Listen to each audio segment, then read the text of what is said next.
Hello guys, ఈరోజు వీడి చేతిలో ఉన్న బ్యాటరీని తెలుసుకోవాలనుకుంటున్నారా? అయితే వీడియో లాస్ట్ దాకా చూడండి, తెలిస్తే కామెంట్ చేయండి. వచ్చేసి హోల్ ఎగ్ అనమాట. యాక్చువల్లీ మనకి హోటల్స్లో కోడిగుడ్లు వస్తాయి, కానీ క్రూజ్ షిప్స్లో మోస్ట్లీ హోల్ ఎగ్స్ వస్తాయి. హోల్ ఎగ్ ప్యాకెట్స్ అంటే ఎగ్ ఆల్రెడీ బీట్ చేసి దాన్ని విడివిడిగా చేసి egg white, egg yolk and whole egg 3 రకాలుగా డివైడ్ చేసి ఇలా ప్యాకెట్స్లో అమ్ముతారనమాట.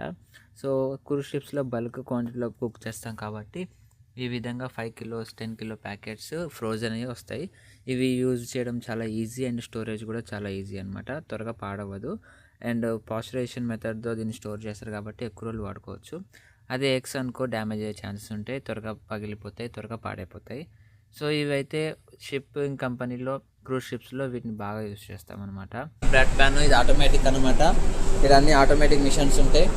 సో ఆటోమేటిక్గా వంచచ్చు, ఆటోమేటిక్గా పైకనొచ్చు. సో ఇవన్నీ హెవీ మిషన్స్ ఆటోమేటిక్. సో ఇందులో ఈ ఎగ్ వేసారు కదా, ఇది ఒక 50 కోడిగుడ్లు కొడితే పగలగొట్టి వేస్తే వచ్చే అంత ఇందులో సగం ప్యాకెట్ వేస్తే వచ్చేసింది అనమాట. So easy to use and ఎక్కువ రోజు స్టోరేజ్ ఉంటుంది. తర్వాత టేస్ట్ కూడా బాగుంటుంది అని అంటారు, మరి నాకు తెలీదు. సో ఇట్లా క్రూజ్ షిప్స్లో ఇట్లా రెడీమేడ్ ఎక్కువ ఉంటాయి అనమాట. వండే వాటికన్నా రెడీమేడ్లో ఎక్కువ ఉంటాయి. ఈ అన్న మన తెలుగుడే, గ్యాలీ టీమ్ లీడర్.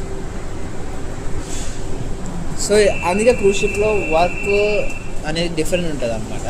సో ఇవన్నీ ఆటోమేటిక్ అనే మిషన్స్ అనమాట. సో ఇది చూసారా, ఒక్క బటన్ నొక్కితే ఇది కిందకు వచ్చేస్తుంది, ఒక్క బటన్ నొక్కితే పైకి వెళ్ళిపోతుంది, ఒక్క బటన్ నొక్కితే వాటర్ వస్తాయి, టెంపరేచర్ సెట్ చేసుకోవచ్చు. అంతా automatic and heavy machines and automatic and readymade.